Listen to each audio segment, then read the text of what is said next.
నైతికత, జవాబుదారీతనం, బాధ్యత ఒక రాజకీయ నాయకుడికి ఉండాల్సిన 3 ప్రాథమిక లక్షణాలు.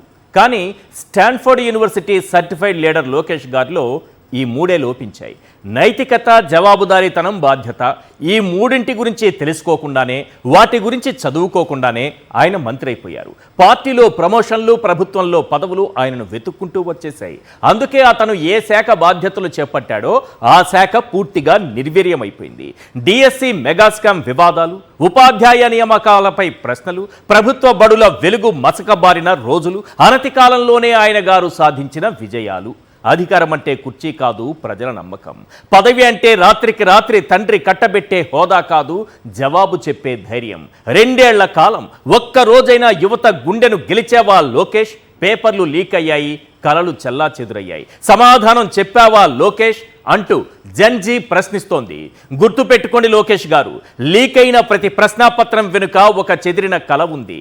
ఖాళీ అయిన ప్రతి ఉద్యోగం వెనుక ఒక నిరీక్షించే కొన్ని వేల జీవితాలు ఉన్నాయి. ప్రతి మూతబడిన ప్రభుత్వ బడి వెనుక లక్షలాది మంది పేదోళ్ల భవిష్యత్తు ఉంది. దిగి వెళ్ళిపో. ఇంతగా ఫెయిల్ అయిన మీరు మంత్రిగా అన్ఫిట్ అంటూ జెన్జీ నినదిస్తోంది.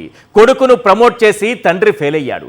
అసమర్థ నాయకుడి చేతిలో వ్యవస్థ ఫెయిల్ అయింది. కావాలంటే కొన్ని పాయింట్లలో చెబుతాను, అవునో కాదో మీరే డిసైడ్ చేయండి. ప్లీజ్ కొన్ని పాయింట్లు చూపించండి సార్. ఈ పాయింట్లను చూస్తే ఫెయిల్యూర్ అవునా కాదా తేలిపోతుంది. Number 1, DSC paper leakage, sports quota పోస్టులు బహిరంగ వేలం. ఇది కనబడట్లేదా? కనిపించట్లేదా ఈ ఫెయిల్యూర్? నెక్స్ట్, అతిపెద్ద స్కామ్ చేసి లక్షలాది మంది అభ్యర్థుల జీవితాలతో చెలగాటం. కనిపించట్లేదా ఈ ఫెయిల్యూర్? మధ్యాహ్న భోజనం తిని 29 మంది విద్యార్థులు చనిపోయారు సార్. మరి లోకేష్ గారికి, చంద్రబాబు నాయుడు గారికి కనిపించట్లేదా ఈ ఫెయిల్యూర్? అస్వస్థతకు గురై వాంతులు, జ్వరాలతో విద్యార్థులు ఆసుపత్రి పాలయ్యారు. మరి కనిపించట్లేదా ఈ ఫెయిల్యూర్? 2 ఏళ్లలో వచ్చినటువంటి పెట్టుబడులు కేవలం 6,962 కోట్లు మాత్రమే. మనం 23 లక్షల కోట్లని ప్రచారం చేశామే. మరి రాజ్యసభ సాక్షిగా వచ్చినటువంటి సమాధానం మరి కనబడట్లేదా ఈ ఫెయిల్యూర్? ఈ 2 ఏళ్లలో కల్పించినటువంటి ఉద్యోగాలు కేవలం 22,167 మాత్రమే. మనం ప్రచారం చేసుకుంటోంది, ఊదరగొడుతోంది, డప్పు కొడుతోంది 23 లక్షల ఉద్యోగాలు ఇచ్చేసామని. మరి కనబడట్లేదా ఈ ఫెయిల్యూర్? నెక్స్ట్, తల్లికి వందనం కింద ఒక్కో పిల్లాడికి ఇచ్చింది 7 నుంచి 10,000 మాత్రమే. రాసి పెట్టుకోండి సార్. ఎంతమంది తల్లులు, ఎంతమంది పిల్లలు, ఒక్కొక్కరికి వచ్చిందంతా 15,000 ఇస్తామని ఏ రకంగా మోసం చేశారో చూడండి. ఏకంగా ఎంతమంది పిల్లలకి మోసం చేశారో తెలుసా? 22 లక్షల మంది పిల్లలకు పథకం ఇవ్వకుండా పంగనామం పెట్టారు.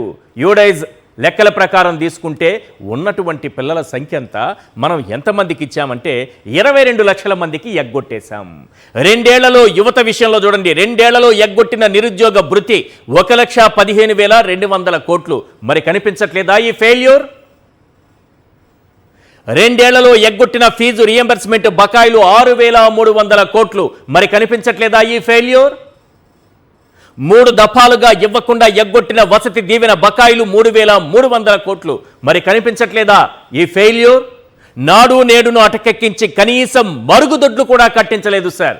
మరి ఇది ఫెయిల్యూర్ కాదా? దీనికి ఎవరు జవాబుదారీ? లోకేష్ గారు సమాధానం చెబుతారా? ఆయనకి పార్టీలో పదవులు, ప్రభుత్వంలో ప్రమోషన్లు ఇస్తున్నటువంటి చంద్రబాబు నాయుడు గారు సమాధానం చెబుతారా? సమాధానం చెప్పము అని అనుకుంటే, ఇలాగే ఉంటే ప్రశ్న ఆగిపోదు సార్. జెన్జీ రూపంలో ఏదో ఒక రోజు ముందుకు వస్తుంది. ప్రస్తుతం ఏపీలో పరిస్థితులు అలాగే ఉన్నాయి. ఈ అంశాలపైన మనం మాట్లాడదాం.